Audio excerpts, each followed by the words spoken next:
quelqu'un vous blesse, quelqu'un vous dit des choses nocives, des choses blessantes, et puis, juste après, il vient chercher un câlin, un bisou, un moment de tendresse, quand tout est fini. Ça fait partie de ce qu'on appelle le lien traumatique. J'en ai fait une autre vidéo que vous pouvez trouver sur ma chaîne. Et c'est une alternance, en gros, pour vous remémorer, c'est une alternance du mauvais et du bon. Un bon jour, un mauvais jour. Un bon jour, un mauvais jour. Un bon moment, un mauvais moment. Et c'est une idéalisation, puis dévalorisation, puis idéalisation, puis dévalorisation, etc. Et c'est ainsi que les liens traumatiques se créent et se renforcent. Et ça fonctionne que si on a une forme d'attachement avec la personne, bien entendu, un désir, certains désirs vis-à-vis de cette personne. Il faut qu'il y ait une forme de désir pour que la relation fonctionne. Et ces liens traumatiques, ils vont être par rapport ou avec une personne que l'on aime, ça va être avec des membres de notre famille éventuellement, ou des partenaires, ou des personnes qui nous tiennent à cœur d'une façon ou d'une autre. Et de cette façon, on peut être pris dans cette espèce de danse toxique qui peut vous maintenir coincé indéfiniment. Et là, je vais vous parler de ce phénomène qui est celui de vous faire du mal et après de vouloir un bisou ou un câlin, comme si de rien n'était. Bienvenue sur la première vidéo de la nouvelle année. Bienvenue sur Le Psy Chez Vous. Si vous aimez, souvenez-vous de mettre un pouce en l'air, ça fait plaisir à la chaîne et ça me fait plaisir à moi aussi. Et si vous n'êtes pas encore inscrit, faites-le. Et puis, souvenez-vous d'appuyer sur la cloche pour être averti lorsque je mets une nouvelle vidéo en ligne.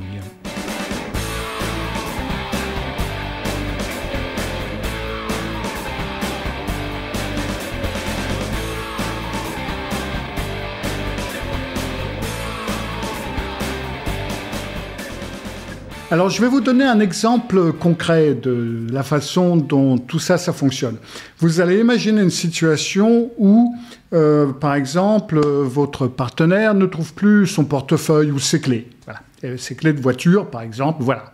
Il ne trouve pas ses clés. Et donc, d'après lui, c'est vous qui les avez déplacées. D'accord ?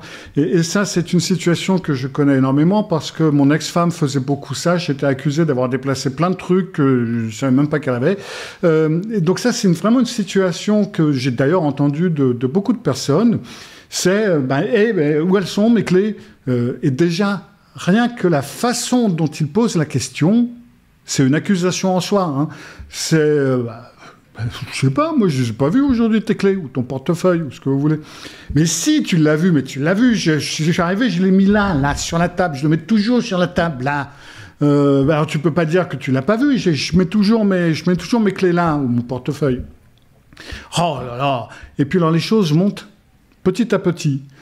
Tu déplaces toujours mes trucs, mais regarde un petit peu, tu sais même pas où tu mets les choses, regarde ce désordre, moi tu ranges rien, j'y retrouve plus, et tu enlèves les choses de là où je les ai mises, après moi je retrouve plus rien, il faut que j'aille faire les courses ce soir, il faut que j'aille au travail, il me faut ma voiture, mais comment tu peux faire ça ? Le plus souvent, surtout si c'est un bonhomme, il y a des chances pour que le ton monte. Mais c'est pas une condition, hein, mais ça peut très rapidement arriver.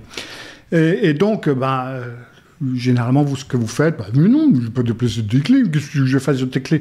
Alors, vous allez même l'aider à chercher, hein, où tu as bien pu les mettre, etc. Et il y aura encore des cris, il va essayer de les trouver, et puis à un moment donné, il va vous dire un truc du genre, bon, tu sais quoi, hein, moi je prends ta bagnole pour aller au boulot, tu te démerdes pour aller au tien ou pour aller chercher le gamin, t'auras qu'à y aller à pied ou en bicyclette, j'en ai rien à foutre.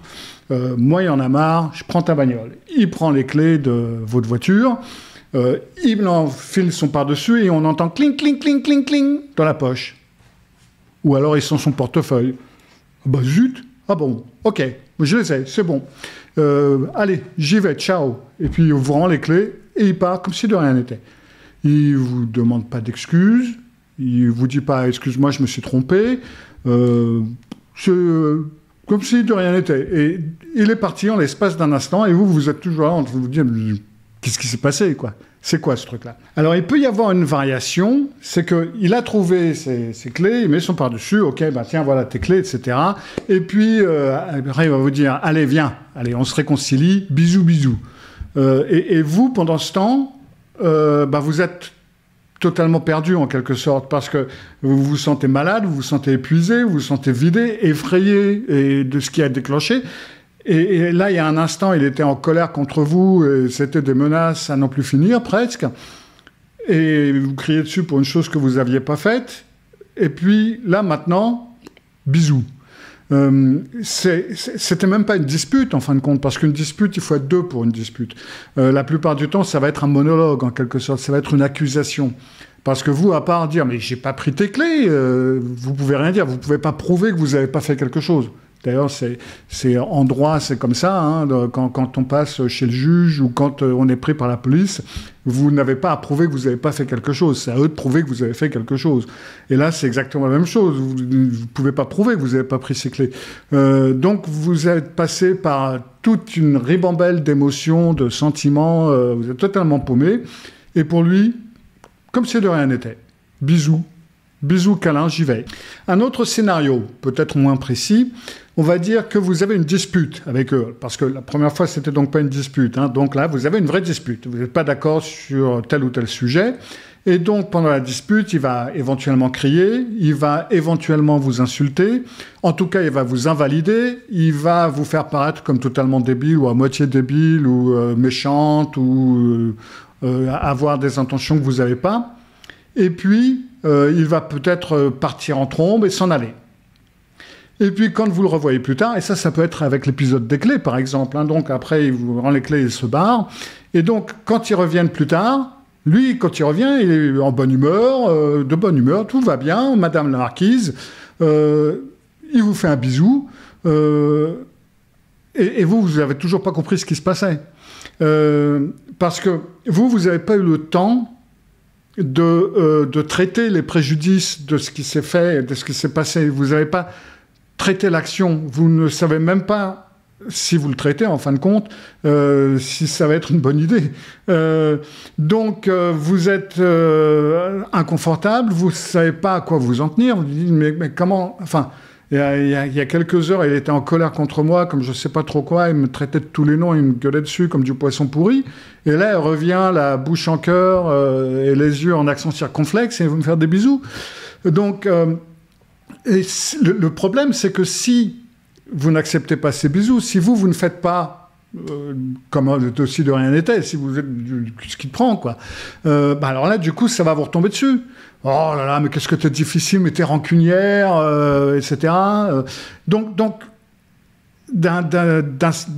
c'est...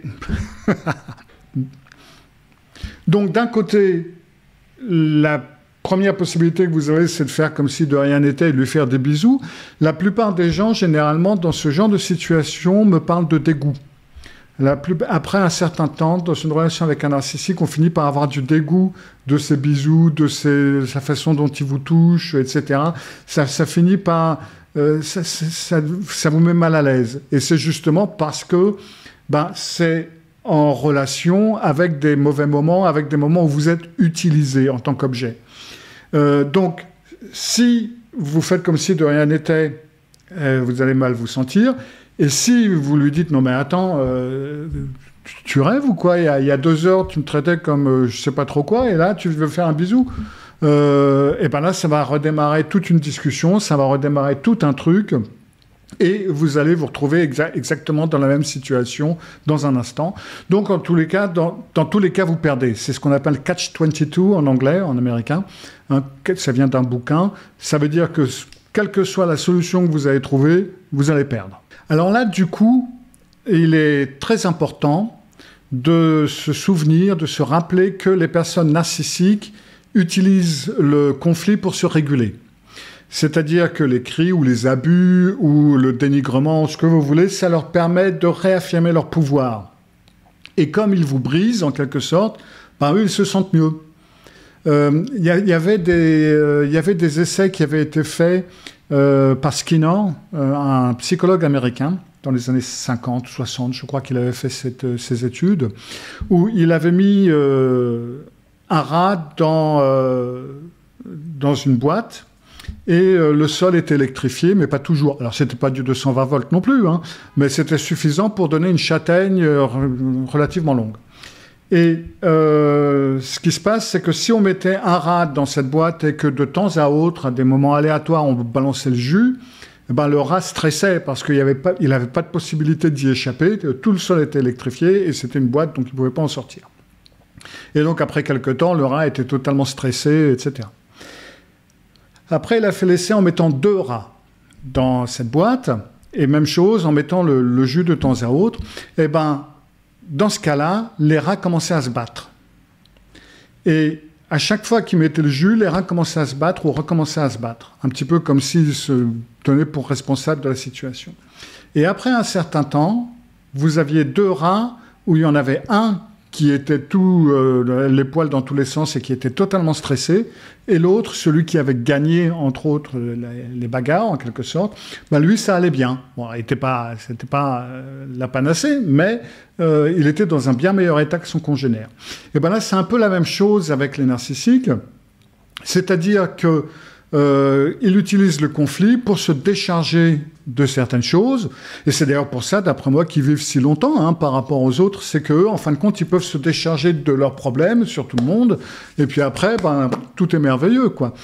Et donc, après ça, pour eux, c'est tout à fait naturel d'aller vous demander un câlin ou un bisou, etc. Parce que maintenant, tout va bien. Et de toute façon, si vous faites des objections, il va retomber sur la culpabilité, machin, etc. Et en gros, il est important de comprendre que pour le narcissique, vous n'êtes pas une personne individuelle, vous êtes une prolongation de la personne. Et en tant que prolongation de la personne,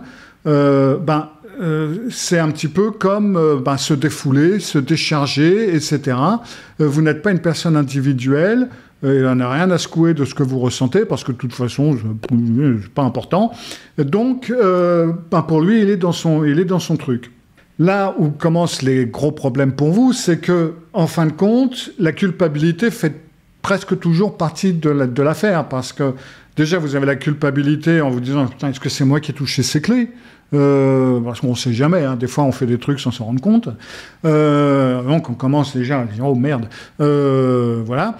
Et puis après, si vous êtes toujours en quelque sorte en état de choc par rapport à cette situation et que lui, il est retourné à son état content, tout est beau, tout il est gentil, et qui veut des bisous et des câlins et que vous pouvez pas, eh ben il va vous culpabiliser en disant, oh là là, mais on peut rien dire, et voilà, etc.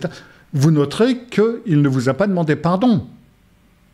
Il ne s'est pas excusé. À aucun moment, il va s'excuser. Alors, vous dire, oh, bon, ça y est, on n'en parle plus.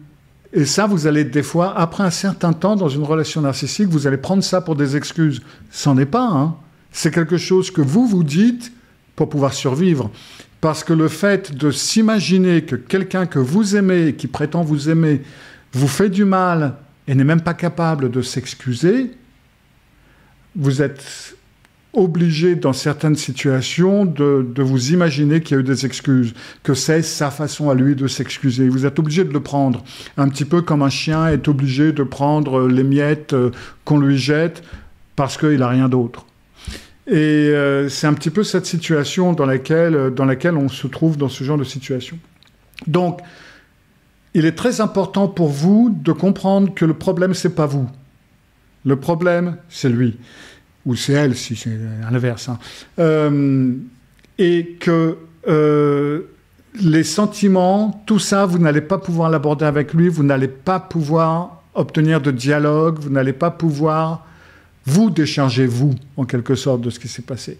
Et là, dans ce cas-là, il est important pour vous de comprendre que le problème, c'est pas vous, que vous n'avez aucune raison de culpabiliser, que le problème, c'est l'autre qui est en train de jouer avec vous et de vous manipuler.